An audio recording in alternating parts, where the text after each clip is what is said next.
I'm Dr. Troy Spurl, and our podcast is Synapse Snips. Our podcast teaches people about how the body is supposed to work, basically how we were innately made. Have you ever wondered why you get headaches? Ever wondered why you wake up and you just, your feet don't work in the morning and they're achy, and then as you get walking, it gets better? Have you ever wondered why you don't remember your dreams? Have you ever wondered why you're gaining weight even though you're eating right, you're exercising, and the weight keeps coming on? Have you ever wondered why you're just feeling depressed? It's hard to get up off the couch. If you ever wondered about why you feel these things and why you're not just feeling right, listen to our podcast to get the answers. We get to the root cause and we tell you why. Make sure you're listening to Synapse Snips each and every week where we answer the questions that you guys have. Also, you can find us at officialsynapse.com. That's officialsynapse, synapse.com.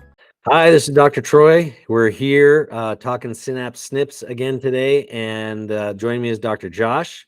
Had to pull him out of his busy schedule so we can get the podcast going.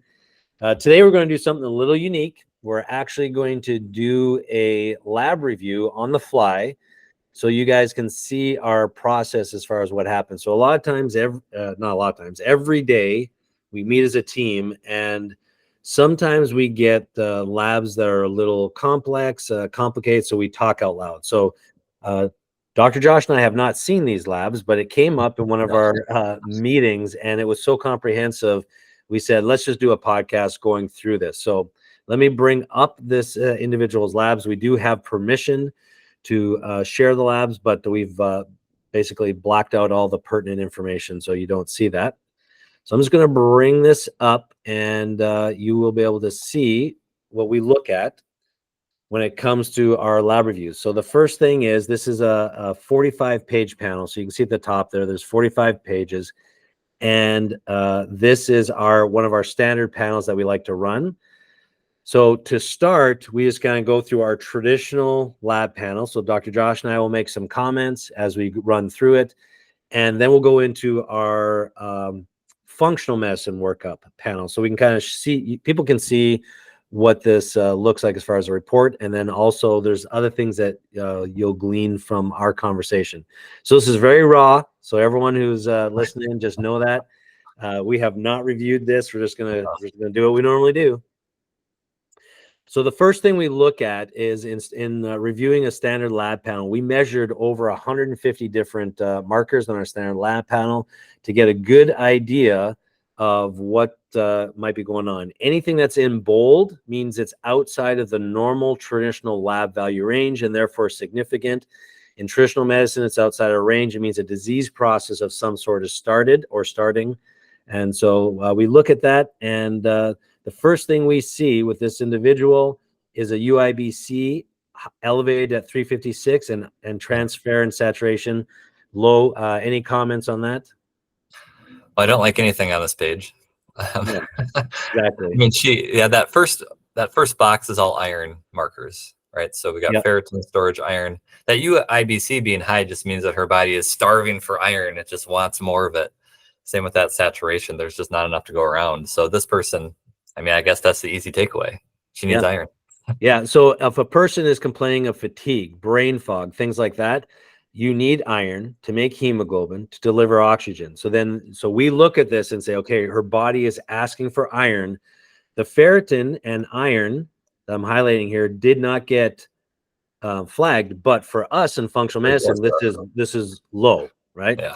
Because look, iron is 37 at 37. So you have to take into account the symptoms. So sometimes if someone brings up these labs, Dr. Josh and I will sit there and say, okay, what are their symptoms? Fatigue, brain fog. Okay, we know there's not enough oxygen being delivered. I have a pet peeve about this before you scroll too far. Traditionally, this isn't checked. Iron markers aren't checked. Yeah. They'll look at hemoglobin. So they'll be looking at the actual how well is the body producing red blood cells and hemoglobin, and they'll make an assumption. They'll say if that's pretty normal, then the iron's probably fine too. How often do you see where hemoglobin's okay but they're low iron? I see that all the time. Yeah. all the So time. yeah, I know it's one of my pet peeves too. It's kind of like, well, it looks like you're going to get anemia, but you don't have anemia yet. So come back when you have anemia. Come back when you lose more iron. Yeah, Yes, come back when you damage brain cells because you're not getting enough oxygen. yeah, No, exactly. I'm with you on that. Hmm. The next one that's flagged here, vitamin D is low at 29.4. Yep. So that's a sign of vitamin D. Vitamin D is the main hormone and nutrient for the immune system response. So that's a very important marker there. So again, if we're dealing with autoimmunity, something with the immune system is being asked a lot. Bad combination to have a lowered immune system and an increased need for oxygen and iron. Yeah. Next page, total IgA also got flagged. So already we've got 3 things flagged. What does this kind of tell you? Well, IgA, there's 4 related markers that are Ig things on this test. I will point out before I forget, on the top of this page, it says celiac disease. Yeah. This is not a celiac marker. We just pull it No. out of that panel. All the Igs, immunoglobulins, are antibody types. So this isn't specific to anything in general, but the IgAs are your kind of frontline barrier system antibody types. So lungs and nose and gut. And so to have that high means that you're reacting against something. Could be airway, could be gut, something's not happy. So we see this a lot with people who have like gluten sensitivities, which is like celiac disease. It could also be like a Crohn's scenario, or we see this commonly with people who are living in mold or have like they're breathing in allergens, different things like that. So something is affecting her barrier system. So that's lungs, nasal passage, digestive system. Yep. So really important finding. Yeah. So that one's important to remember. Now, Ugh. again, the very next day. Yeah, no, we haven't seen these. So this is a doozy. So normally people don't have like a marker on every page that's off. So I'll just say that. So this is one of the reasons why it's a complex lab, because this one, even though it's in the rheumatoid arthritis panel, C-reactive protein, HS stands for high sensitive C-reactive protein. This is also elevated, and this is a sign of inflammation. Yeah. So we don't see it that high very often, just as a general inflammatory marker. Right. So this is pretty significant. So something significant is going on. It doesn't necessarily mean it's rheumatoid arthritis. It doesn't necessarily mean that it's a cardiac problem. Even though it's a cardiac reactive protein, it means that there's something circulating within the blood flow causing it's inflammatory. So there's definitely an inflammatory condition going on here. The good news is, as we dial in what's going on with this person, they're going to start feeling so much better. Yeah. Next panel, cholesterol. Also, it's not bold, but it got flagged as high risk, moderate. Yeah. So the total cholesterol is pretty good here. The LDL cholesterol is a little high, and the cholesterol ratio is 4.6, which is a little high. So that's the most important. But yeah. HDLs being low is also a risk factor just by itself. It's odd in a female. So this is a female panel. So it's odd to see women usually have higher HDLs. Yep. And so to see this where LDL, I wouldn't care about the LDL being a couple points high, but the HDL is weird. I would expect that to be at least 20 points higher. Well, so I want to comment on a few things here, because there's a lot of variables. Total cholesterol is actually low. We see that with autoimmune disease. And your cholesterol is the precursor to all your hormones. So if this person had hormone challenges, she doesn't have the raw material to make more hormones. So we actually want to see an increase in the cholesterol. But the HDL, which is the good cholesterol, which helps bring the bad cholesterol back to the liver, that's part of why they call it the good cholesterol, being low, it could be low because, again, the inflammation in the arterial system is completely pulling all of the HDL. So if we checked it a year ago, so I'd be interested to see, did they have HDLs done a year ago, 2 years ago, 3 years ago? If it was high, she's being exposed to something. So think about what we talked about before with the IgA being high. I would suspect a mold issue or something like that if the HDL stay low. Now, historically, if it's gluten, then we need to increase her fiber and clean up the inflammation in the gut. So physical exercise and fiber helps HDL when it's a gut issue. And if it's something airborne or something like that affecting the IgA, then that needs to be cleaned up. We need to reduce her arterial inflammation to see the HDL go up, which then also requires omega-3 fatty acids. Yeah. Before you move to the next page, I have a bone to pick with the homocysteine if you're done with the cholesterol. I knew I wasn't going to get past that one. This is one of my pet peeves too. I have a lot of pet peeves with Yeah. labs. This one's green, right? So it shows 9. Research shows it shouldn't be above 8 for sure. 6 or 7 would be better. Yep. I'm only bringing this up because we flew past this before. The B12 and the folate that were on the first page, I think, are too low. Yes.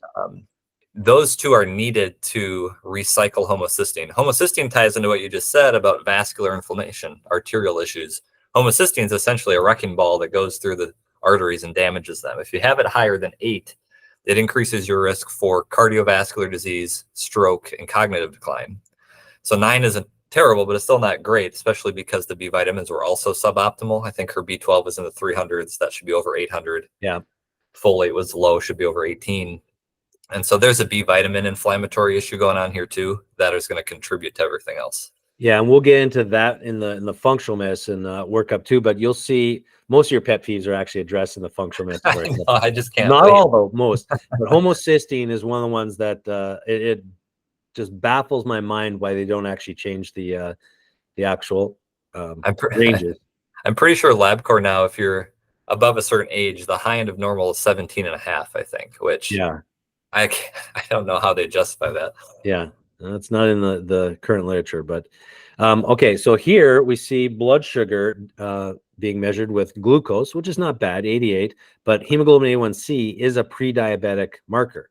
Yeah. So that is accurate. And insulin at 10.9 is in the green, but that's even a mild form of insulin resistance. So this person, low normal oxygen, low normal B vitamins, which help manage your hormones, help you feel good, manage your energy, and pre-diabetes. So this is all of the energy processes are being compromised. Mm-hmm. So we're catching this person before some real serious stuff, and we'll get to the rest of the labs. There might be some serious findings, but this tells us metabolically, this person is just hanging in there. Yeah, at a tipping point. It's fixable. It's fixable, yeah, for sure. And at a tipping point. So I'm really glad they came in. Okay, here's some good news. Yeah. Liver looks good. So this test is the hepatic function test. Nothing's in bold. That's great. And liver enzymes are actually decent there. Alk Phos is right in the middle. So this is actually pretty decent. Total protein, we're going to talk about in the functional part at 6.5. That's low for me. Yeah. But we'll go through that. Kidneys are the next panel, renal function panel.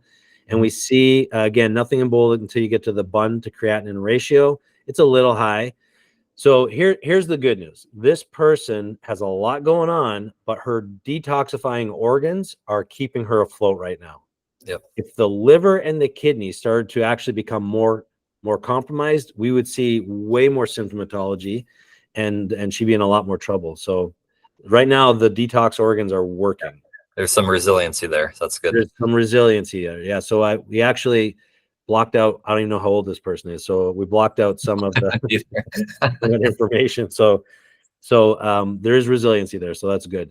The bun to creatinine ratio does tell us there's some kidney stress. We have a little bit further in the test cystatin C, which is a nice indicator for kidney function as well. So we'll talk about that when we get there.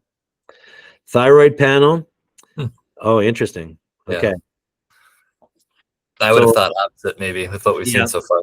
Yeah. So this is exactly that's so the reason why Dr. Josh and I are reacting because there's no antibodies against the thyroid because she had kind of a predisposition towards that, and she's actually got a lot of T4 thyroid, which is the inactive form of the thyroid, and so this tells me that whatever is happening metabolically has not been necessarily going on for a long time, maybe.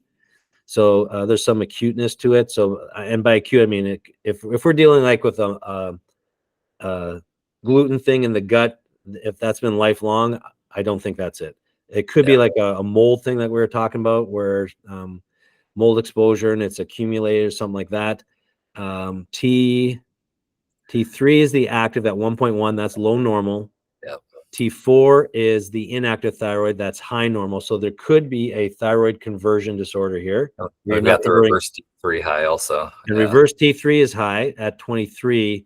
Which is, so reverse T3 goes high when there's trauma, when there's stress, when there's infection, when there's inflammation. So we know there's inflammation. Yeah. So reverse T3 will block your thyroid from activating the cells. So the anemia can cause that. The inflammation can cause that. So this person, even though they have plenty of thyroid, probably has a lot of hypothyroid symptoms. Yeah, her thyroid's trying to compensate for the other metabolic issues. So good on her thyroid. Her thyroid's doing its job. Yeah. The inflammation's squashing the rest of it. Yeah. So the liver, the kidney, and the thyroid are doing their job. Mhm. They're hanging in there. The thyroid is just waiting to be able to work.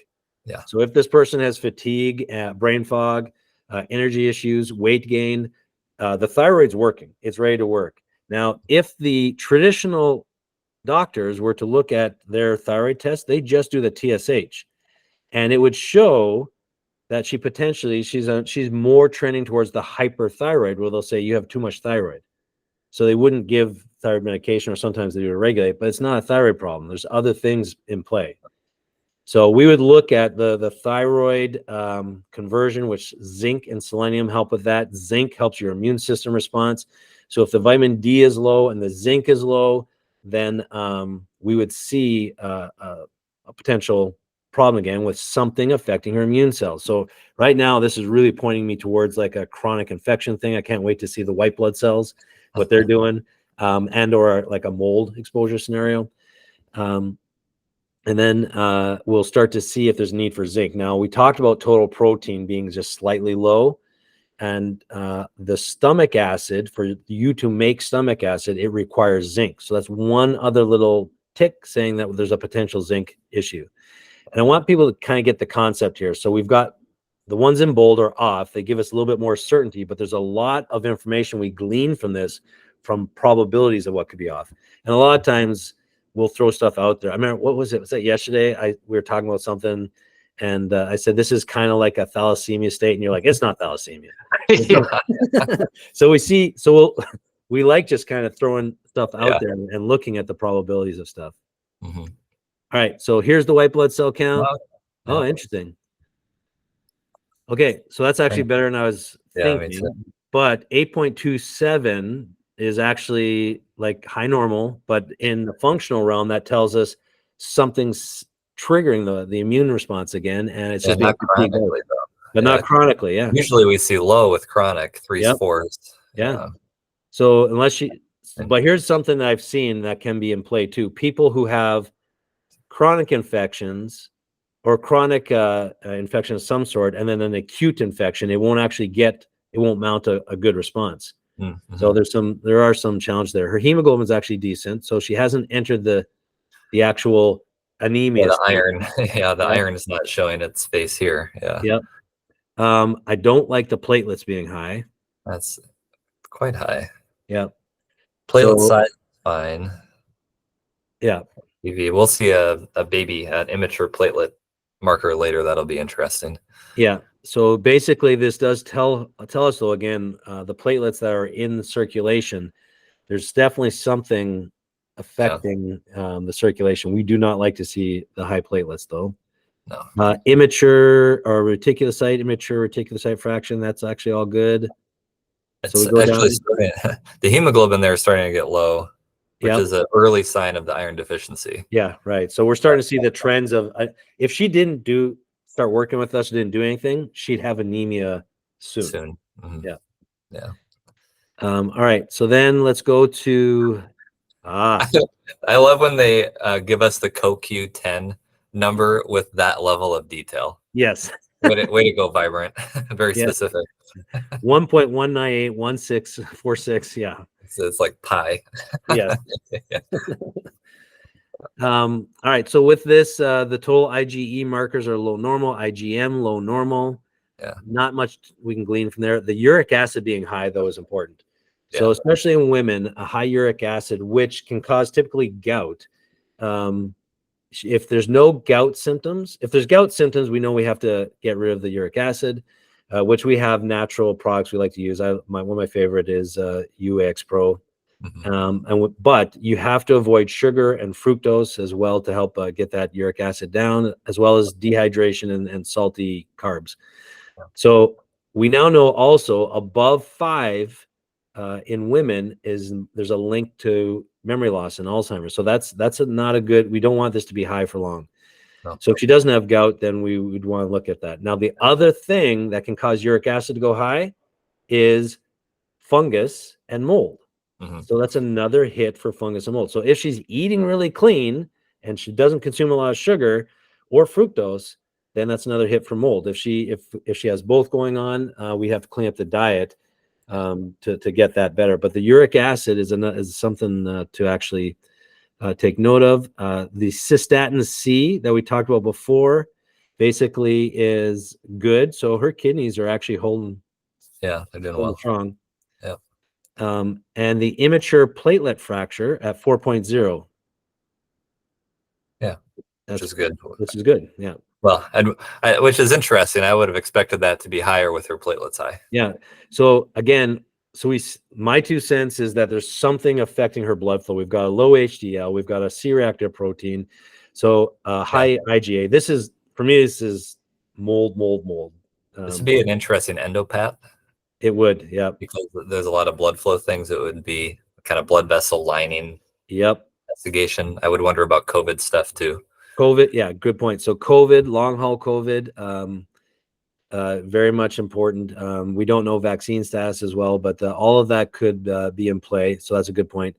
And then it's something circulating. So spike protein, we do see this with Lyme, and we do see this with mycotoxin, which is mold. And we do see this with, there's some digestive scenarios as well. But her ESR is also normal, which is another inflammation marker. Yeah. That's good. Leptin. Okay, so here's the thing. With mold, usually leptin goes high. So, and with gut stuff, it can go high too. And with gut stuff. So for whatever reason, this hormone is not being made. So we didn't get a good marker. Interesting. Yeah, so that happens a lot. So things don't always line up 100%. Because everyone's different. We've had people where we found problems in their gut, or that it was mold or Lyme, and their leptin's through the roof, and they're thin as a rail. Because normally leptin is released from fat, and so it's the obese people that have elevated leptin. So I would like to see a body mass index and some of that information as well on this person to see if they are overweight, underweight, and what their body mass index is.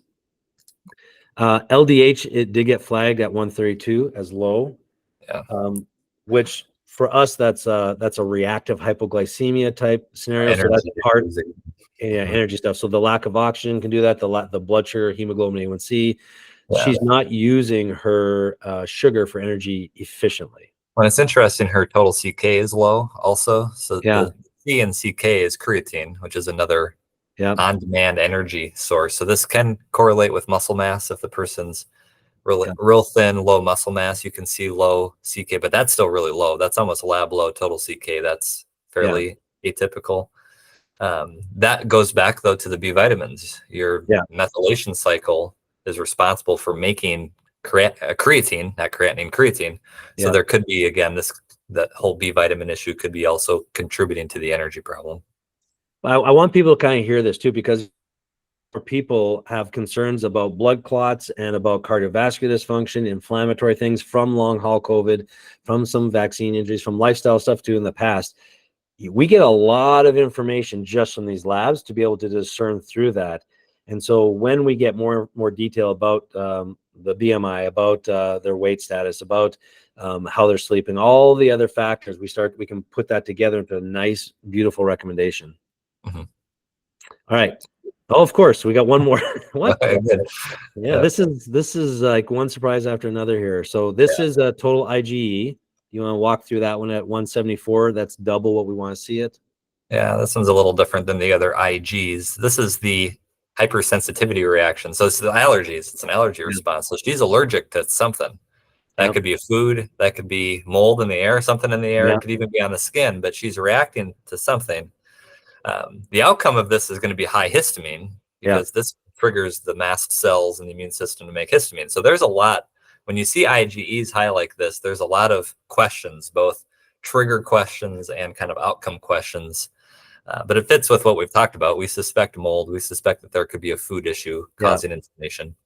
And if your histamine goes high, it's not just hives that you can get, like an antihistamine takes. Again, it's a neurostimulant, so it actually can cause insomnia all by itself, Yeah, and so anxiety. Yeah, anxiety. So exercise we fatigue. There's so again, many things. so many things. So once we get, so when we do a full history, we get a lot of that information. We also send out a comprehensive questionnaire that they have to fill out, where we score their anxiety, depression, and stress scores.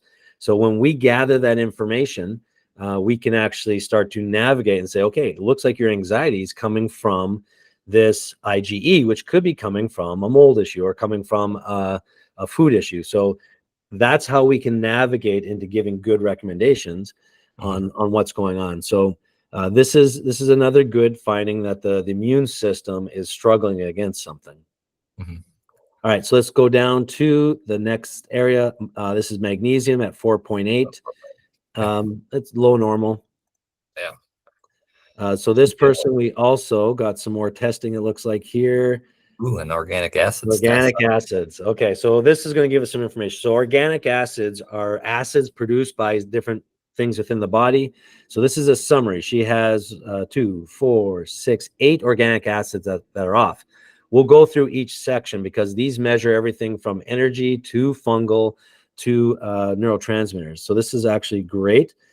We don't need to go through this. We could spend a whole show just talking this chart. Conceptually, if an acid is off, then you can, let me just pull out something here. So you can see here in the 3-methylglutaric acid that I'm highlighting there, it's in the high normal range. And so CoQ10 drives that. So there's basically an imbalance there. The one up here is in the low normal range. This is high abnormal. So as you go through this chart, you can start to see a lot of lows. She's just low in a lot of she's not. This would be, and we didn't mention this, her CO2 level was suboptimal. In order to get from that acetyl-CoA down to that citric acid cycle, you need thiamine. So this is, which is she B1. would be a candidate for B1 issues. Yeah, good candidate for B1 issues. Well, B complex in general, because she's methylating. So we have a lot of need for B vitamins with this scenario here. If we're dealing with a food, I'm just going to say this though: if you don't identify what's triggering the inflammatory problem, you'll never overcome the B deficiency. So you have to, at the same time, support the B deficiencies that we've identified, while you work on the original root cause trigger of the inflammation. And then I just want to highlight a few things. Like there's certain things here, like Hg is mercury. So this can give us some insight into whether or not a heavy metal or something is blocking the flow. We can tell though that with the imbalance that there's something right before you can get started. So the anemia and the metabolic issues, there's something that has to be addressed there first. Okay, so here we're going to go into a couple different areas. The first section is carbohydrate metabolism. Nothing got flagged there. That's good. Fat metabolism. Nothing got flagged there. That's good. Next section is energy metabolism. That's where we saw a bunch of stuff low normal. Yeah, low normal. So functionally, there's some stuff there, but nothing too crazy. Mitochondrial markers is what you don't want to see. No. Mitochondrial markers, when we have 4 or more of them off, there's only 3 here in this first section, but there are other lab tests that organic tests that we run that have a little bit more mitochondrial markers, which I might recommend for follow-up. If we see 4 or more of those off, generally speaking, those are the people that I do start looking for cancers, because our mitochondria protect our DNA, and they also help with intracellular infections. So again, acids that come from fungus, molds, the spike proteins are all in play here. And there could be a combination of things too. I've seen a lot of people have multiple things, but this we want to see change, because your immune system response inside the cells is what protects the mitochondria. So we don't like to see the mitochondria markers being elevated. So this is a sign that we've got to get on top of stuff quickly. The next area, nutritional markers, is pretty good for the most part. Nothing too crazy there. Glutathione. Yeah, this looks Okay. okay. Yep. So glutathione is your main antioxidant used by the liver to help detoxify, and the other liver markers are doing well. Ammonia excess, Mhm. 2.08. So on these reports, you can actually see elevated levels. They have a little report at the bottom here. Symptom of increased ammonia. So I want people to kind of hear that. You've got too much ammonia in your system due to a metabolic disorder. Yeah. Yeah. So that's what we were seeing on the blood work. So this kind of confirms there is a metabolic compromise here. And this acid really is 5 times the upper limit of what it should be. Yeah, it's too high. Yeah. So we do see this with megaloblastic anemia. So we've got to fix the metabolic stuff. So the good news is this particular one will get better as we fix the other metabolic findings, the anemia, the blood sugar, the inflammation. So I wouldn't necessarily do anything directly with this. No. Interesting enough, the richest dietary source of this acid is from cow's milk and other dairy products. So maybe you should drink a lot of milk before this test. Yeah, so you have to take that. Yep. Yeah. But the chances of her having an actual dairy sensitivity are pretty high with the findings we had too. So we would actually investigate that. Oxalate markers. So oxalates are acids that can form like kidney stones as well as cause problems with eyes and other things. Hers are pretty good. That can go high with too much mold and fungus. Exactly. I think that 100 for oxalate I'd prefer that lower for sure, but it's going to relate to B vitamins and these other things. So it's, So calcium but here's the other thing. You need certain B vitamins, like B6 in particular, to help pull out the oxalates, and calcium citrate things can be used. So having high oxalates from a fungus mold exposure can actually start to deplete your B vitamins and your supplements. That's why it's important to find the root cause. Yep. Next one with aspartame, salicylates, or GI bacteria. We see this one high when it is an intestinal problem with the bacteria dysbiosis or SIBO. It's actually in control. It's fine. All right. So then we go to amino acid metabolites. I don't know about you, but I'm not too concerned about the homo. Only if they're really high. Yeah. We see them borderline high disorders. usually, but usually not important. Yep.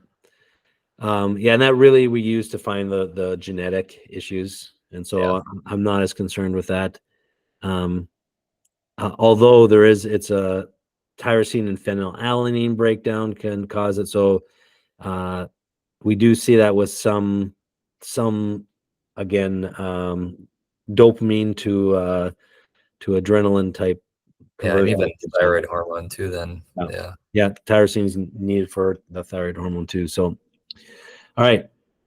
Here's interesting. Her urine, her creatinine was high on the, so she's spilling a lot of it. So the blood was normal, but the urine was high. Yeah. I'm not actually 100% sure what to make of that. No, especially because we assumed already her creatine production was low because of CK and the B vitamins. So to see this elevated, it could even be depending on. Do you remember that? So this is a side comment about how this is collected. Do you recall if this is first morning urine or second morning urine?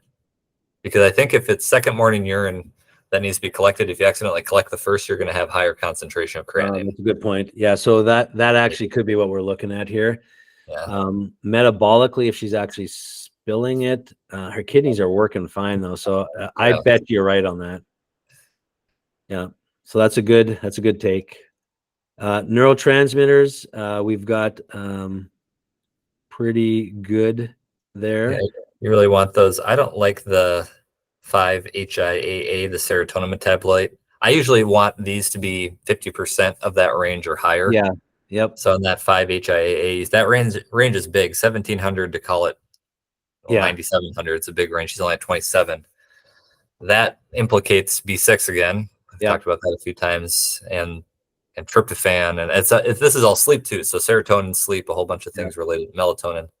So there's something there that's a little bit off with those ratios too, I would imagine. Yeah, and when so as we lose the ability to convert the 5-HTP to serotonin, which is B6 dependent, serotonin to melatonin, it can go down the other path, start driving it towards the quinolinic acid, which is neurotoxic. And again, the things that cause that: stress, infection, and inflammation. And estrogen. And estrogen. Yeah. Yes. So we'll look at that. It's trending in the wrong direction, but we have already some markers we've measured for the inflammation. Here we do see the ratio is off with the actual HVA to DOPAC. That usually happens if a person has too much methylation support, which again is different than what we would have expected on our blood. Yeah. So in the blood, she's under methylated, but she's actually spilling a lot here. So I just personally think her body is trying to detox a lot from something right now. This is why you always start with the basics before getting too caught in the weeds with all the little nuance here. The nuance is helpful once you cover the basics, make sure you got it, and then you can look for more detail. But we wouldn't want to go after this before we fix the basic things. So, and that's what I want to kind of highlight here. So there are certain things you'd go after right away and certain things you would table until you could retest and make sure they're good, but you go off of symptoms and other things. So this would be something we'd investigate later. Okay. And then we've got the yeast and fungal markers. Yeah, there's yeast. So we've got some yeast and fungus issues going on. Isn't it nice when you go through the whole lab and it's what you expect it to be at the end? Yeah, right. Yes. I was worried these would be normal. Yeah. No, if it's not so this is digestive yeast, so we definitely have to fix that. Again, anything like mold and stuff like that could still be in play. And truthfully, the spike protein still could be in play. Yeah. Oh yeah, for sure. Bacterial markers, there is a little elevation there. So we do have some SIBO and SIFO, small intestinal bacterial overgrowth, small intestinal fungal overgrowth. Definitely need to treat that. Clostridia, which is actually some of the more serious bacteria, is fine, which is good. And that can affect a lot of neurologic disorders. So a lot of weird movement disorders and mental challenges. Okay. We have a toxin panel. Which shows mold. This is these are first mold. 3 are mold. Yep. And then the paraben is a chemical. So so she's got mold. All right, mold and fungus, which are different. They're cousins. Yeah. The paraben, that's more of a beauty product derivative. Parabens are in a lot of lotions and things. I wonder what her occupation is. Yeah. But, so people who are in like the salon industry and nail industry, stuff like that. Also, what I don't like though is this mold here. Yeah. So that's pretty high, and that's not the mold we want to see. So let's go into moderate. Is got some other chemicals and not too bad. Urine creatinine there was high again. Same. So let's go into the actual molds here. The mycotoxins. Here's the rest of them. So it talks a little bit about what the actual where it comes from, and where is the there it is. So it's got the Stachybotrys. So that's the danger type of mold. That's black mold somewhere. So she's got mold. Okay, so we're back. This is mold. Well, yeah, and it's tough too because it could be house, could be work. Could be inside of her too. I mean, so that's the tricky part, is narrowing down where that's coming from. So the good news is once we identify where the source is and start to clean that up and work and clean up the body, we've got some damage to the body that has to be addressed. But mold to this level will eventually start to affect the part of the brain that will affect and regulate your hormones. It'll regulate your body temperature. It'll regulate your GI tract, your sleep cycles. It can cause an infection called MARCoNS. It starts to deplete your immune system. So it's good that she had the organ resiliency. Sometimes with these toxin findings, you don't get that. Yeah. She's still at a good spot to fix this without too much more damage. This is whoever ordered this test is a good test. They actually collected. I think it was Carrie. Good work, Carrie. Yeah, good job, Carrie. So this is great information here. So, and heavy metals. Okay. Was there heavy? It says heavy metals here for the creatinine. So they're all in range though. So she's not spilling heavy metals. So, like bad ones aren't too high. Yeah, so our coach must have been suspecting a chronic infection, and heavy metals help create an environment. So Yeah. here's the interesting thing. This tells me it's probably not in her gut, not in her body. It's Well, then the leptin probably wasn't high. That's interesting. the Yeah. leptin wasn't high, so it's probably in work or house or something like that. So I wonder with the heavy metals if this was provoked, if this had a DMSA. yeah, great question. I think that might have been blocked out. So we will. Yeah, non-provoked, that does change that. Environmental toxins, we went through that already. It's actually detoxifying quite well. So that's all of that. I'm going to, because we're already running a little long here, I'm going to show you the next, briefly show you the report that we put in. We're going to do this one in about 10 minutes. So I'm going to go through it quickly to kind of give people insight into what we see. Oh, where are we here? So here's the actual functional health report. So this is a 42-page report that we put together on the blood work. The first 5 pages just go through what is functional reports, the analytics. So it basically looks for trends and patterns like we just discussed. Yeah. So of the 101 total tests, 35 were in the optimal range. So right now we know this person's not doing well because ultimately we want people above 50. The people who are elite in our practice score 60s and even 70s a few times out of 101 tests. There's a couple alarm high and a couple alarm low. So even with that, there's only 3 alarm highs and alarm lows, but there's so much other dysfunction. This person is not diseased yet, but they're about to be. So the way you actually look at this is you look at the pattern. So the blood sugar regulation, and what I like about this is we also get ratios here, and this HOMA2% beta gives us a good idea of whether or not the pancreas is being tasked a lot, and then the HOMA2% sensitivity tells us how sensitive are the cells to insulin and sugar to be able to be used. And that's the insulin resistance we mentioned. Yeah, so she's not very sensitive, and the pancreas is working overtime, which depletes your B1. So again, all of these things are starting to add up, and her insulin resistance score is all above average a little bit. So these are just signs of a metabolic disorder, and we can see why. But again, in the traditional lab work, the doctor would have said, not too bad. Yep, exactly. You're doing pretty well. And they say, but why do I feel so awful? Come back later. Come back later when you have a disease that we can treat. Yeah. Here's the kidney stress. So you can kind of look, the report gives you a color coded. And so we'll go through the whole scenario here. Anion gap is interesting. It's a sign of the pH instability in the body and how she's using. She's a little acidic here with her uric acid being elevated. It's going to be that low CO2 is driving that too. Yeah. Total protein, like I said, I like to see that above 6.9, around 7. 6.97. And so again, that could be the zinc thing like we talked about. The IgAs are high like we talked about. The IgEs are high. Her other antibodies are normal. Minerals, just some small functional issues with magnesium.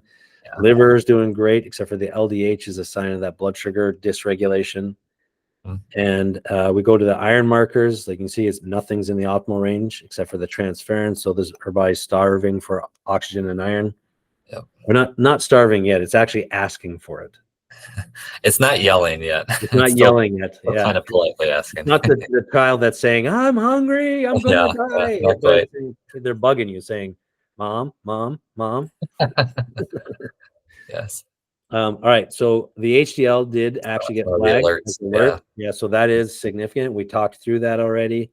And then the cardiometabolic, the homocysteine is high, like we spoke about. Thyroid, everything's good. This one actually is not an alert. Oh, that's an entry error. Yeah, that's an entry, and so that should be 0 to 100. So 15 is normal. C-reactive proteins, the other alert high. So we already spoke through that. The vitamin, so the vitamin D got flagged. The vitamin B12 got flagged. The folic acid got flagged. All is low. And CBC. Red blood cells are a little bit high. We see that with dehydration, but everything else is decent until you get to the platelets, which we spoke through. Yeah.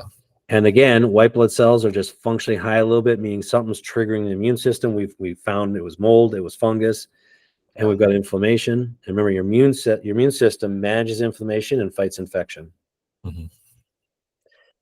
So this gives you a nice little summary, so you can see the sliding chart, and then they take the same information and they put it in a chart so that when we get our follow-up labs, we can compare it side to side. So you can see here the color coding of the green versus the gold. I don't even know what color. I'm colorblind, so You're right, green, gold, red, and purpley. Okay, good.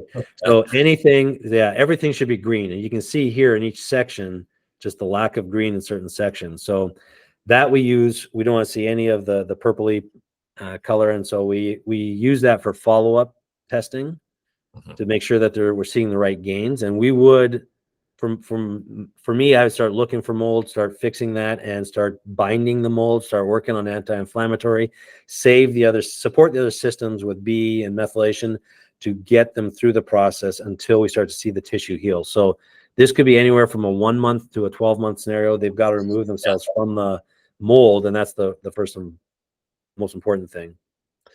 Assessment number 3, this is a functional body systems assessment. This is probability of dysfunction. This is not disease, probability of dysfunction. So we know there's 100% blood sugar regulation dysfunction. It's not optimal.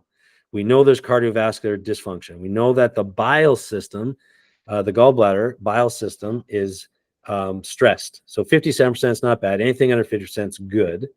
So we know there's a stressor going on to that. And the thyroid got flagged because of that thyroid conversion scenario, but it's a secondary thing, so I wouldn't even treat that. That's going to be higher anyways because it's not accounting for that entry error. So that right. probably Yeah, be that exactly high. right. Yeah, good point. So on our reports, here's like the paragraph explaining what that means as far as blood sugar regulation and how we got to that rationale. If the arrow's pointing up, the lab value is too high. If the arrow's pointing down, the lab value is too low. So that's how we score that. And so you can kind of read through each section when you get these reports. The accessory systems, we see that toxicity is high at 81%. Her organs are doing well, but something is flooding her system. And this doesn't even take into account the organic acid and the heavy metal environmental panel. This is just the blood. Yeah. So it picked it up just in the blood work. The acidity and pH balance is out of range. The inflammation is out of range. The cholesterol is out of range, and oxidative stress. So picked it up pretty good. There is actually an allergy scenario going on too. I'm surprised it didn't flag that higher. Yeah, it usually would flag that higher, but there are a couple other markers. If you go to allergy here, they're not going to show up. They're not going to show up, but on the other ones, it'll show you other tests that could be run to actually look at assessing those areas. So when you go to nutrient, we definitely know there's vitamin problems, mineral problems, and protein problems, which we picked up on as we went through the process. She was actually doing well with the carbohydrate and fat, which is exactly what her organic acid test showed us. That's true. Yep. So we go through the vitamin status. It tells you again all the different ones that were flagged and why. And then here's the different vitamins that are needed. Vitamin D got flagged. Folic acid B12 got flagged. Glutathione need got flagged. B1 got flagged, as you said. Iron got flagged. B6 got flagged. And then vitamin C a little bit. And then magnesium a little bit, which I'd agree with. The only thing I would query for myself is zinc. Yeah. So because there's something affecting zinc, so I would test zinc separately, doing a zinc and copper study, especially if there's any type of anxiety, depression going on, fight or flight scenario that doesn't get helped by addressing the mold. I wouldn't do the zinc right away.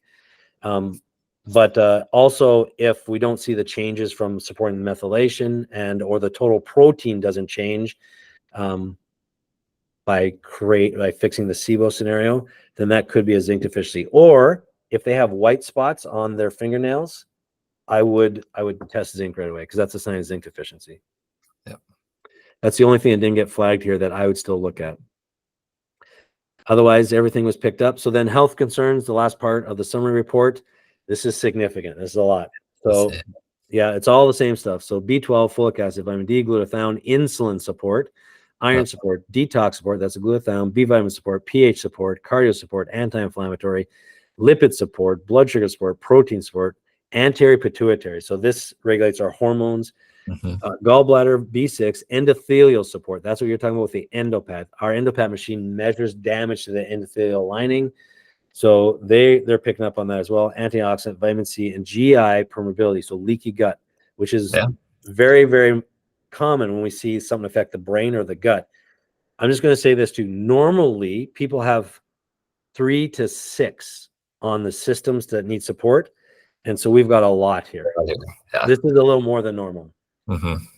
So there's a lot of stuff. Don't go after everything. You fix the first most important stuff, finding out if there's mold and where it is, cleaning that up, support the systems, the top ones here to get your immune system re-regulated, and then watch all the other things clean up. About half of that bottom list will clean up on their own. And then we'll just have to clean up some of the residual stuff when we do our repeat lab testing. So that, and then the disclaimer.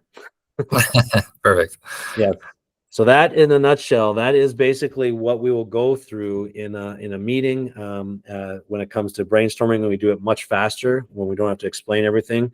So the other doctors, Dr. Josh, myself, will just kind of throw something out there, and someone will say, "No, that's not right. This is why," or what it could be this, and then the person goes back and digs into it to make sense, put all the puzzle pieces together. So I absolutely love our process. I hope you guys found this valuable, because this is how we do it, and this is how we're able to solve some pretty challenging problems.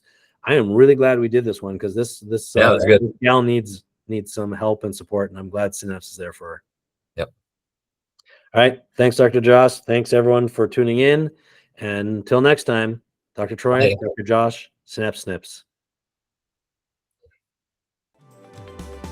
Thank you for listening to the Synapse Snips podcast. If you like what you heard, subscribe to the podcast and share the podcast. To learn more, check out our website at www.officialsynapse.com. Until next time, this has been Synapse Snips podcast. We'll see you on the next episode. This podcast is for information purposes only and should under no circumstances be considered medical advice or a substitute for medical care. Any information given in this podcast is not intended to diagnose or treat any disease and is at the user's own risk. Please first consult a licensed healthcare professional.